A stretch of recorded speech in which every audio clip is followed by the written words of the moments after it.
Most gardeners are familiar with the go-to solutions for poor soil: compost, aged manure, bone meal, maybe a bit of worm castings. These traditional soil amendments are helpful, no doubt, but what happens when they aren't enough?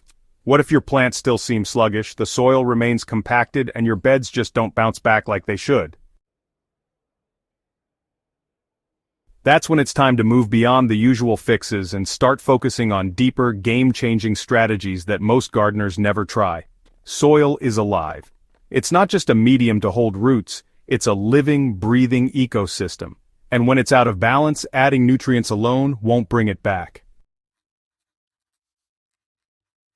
What your soil often needs is restoration at the microbial level, at the structural level, and at the biological level. Here are 5 underrated soil revival techniques that can transform even the most stubborn garden beds into rich, thriving, worm-filled zones of abundance. The first method is integrating biochar, but not just any raw charcoal. It must be charged or activated before adding it to your soil. Biochar is incredibly porous, meaning it holds water and nutrients exceptionally well. But on its own, it can actually tie up nutrients, robbing your plants in the short term. So the key is to soak it in compost tea worm juice or even a mix of molasses and rainwater. Once charged, biochar becomes a permanent home for microbes and fungi. It doesn't break down like compost, it actually stays in the soil for decades, continually enhancing its structure and fertility. In sandy soils or beds with poor water retention, it makes a noticeable difference in just a few weeks. Next is a technique that focuses on roots, specifically the decomposing roots of cover crops and green manures. When you plant fast-growing legumes like crimson clover or vetch, and then cut them at the base, you're leaving behind an underground network of roots that feeds soil life.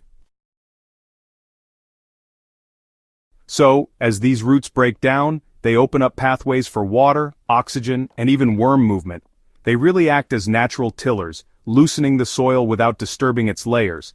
Plus, these root residues release nutrients slowly and serve as a buffet for all those beneficial microbes and fungi.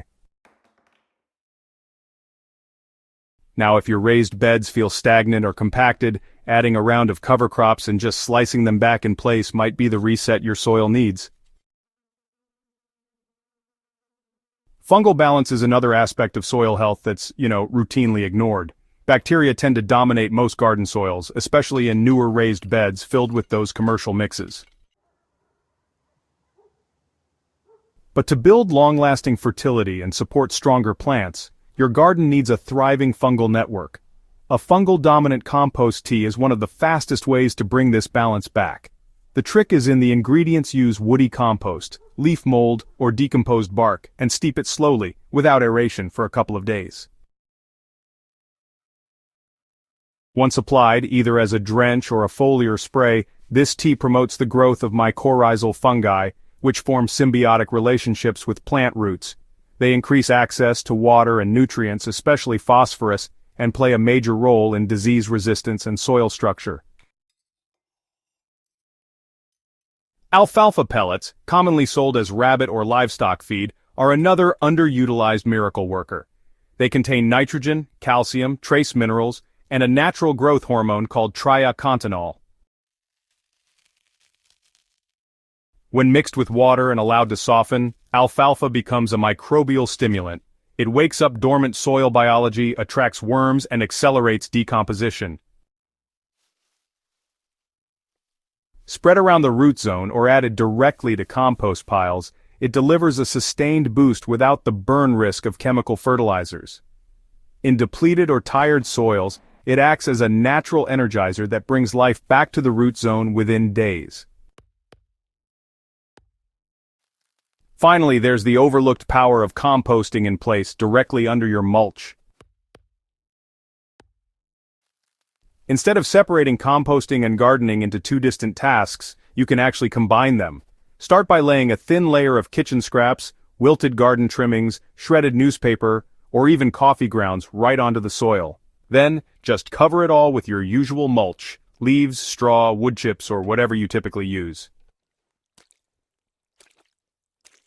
This passive composting method steadily feeds the topsoil, encourages microbial growth right at the surface, and honestly, it eliminates the need for turning piles or hauling compost across the garden. It's especially effective in raised beds where space is tight, and it creates a slow-release fertilizer effect all season long. These 5 techniques go beyond just feeding your plants. They rebuild soil life, structure, and fertility from the ground up. By tapping into biological processes, instead of relying only on outside inputs, you create a self-sustaining system that really just gets better every year. So, this approach not only reduces the need for fertilizers, but it also makes your garden way more resilient to things like drought, disease, and even nutrient loss. What really sets these methods apart is their ability to work with the soil, not against it. They don't disturb root systems, they don't require daily attention, and honestly, they don't deplete the long-term health of your garden just for some short-term gains. Each fix actually enhances the natural processes that are already happening right beneath your feet, and it amplifies them in a way that conventional amendments just can't. If your garden seems stuck despite regular composting and fertilizing, it may be time to go deeper. These overlooked strategies offer a new layer of support that most soil never receives, but desperately needs. If you're serious about building soil that supports vibrant, resilient plants year after year, start incorporating 1 or 2 of these fixes in your next planting cycle. You'll be surprised how quickly tired beds bounce back and how effortlessly your plants begin to thrive. For more soil-smart solutions that actually work in the real world, subscribe to HydroHaven and share this guide with other growers who are tired of the same old advice. Together we're bringing life back to the soil, one overlooked trick at a time.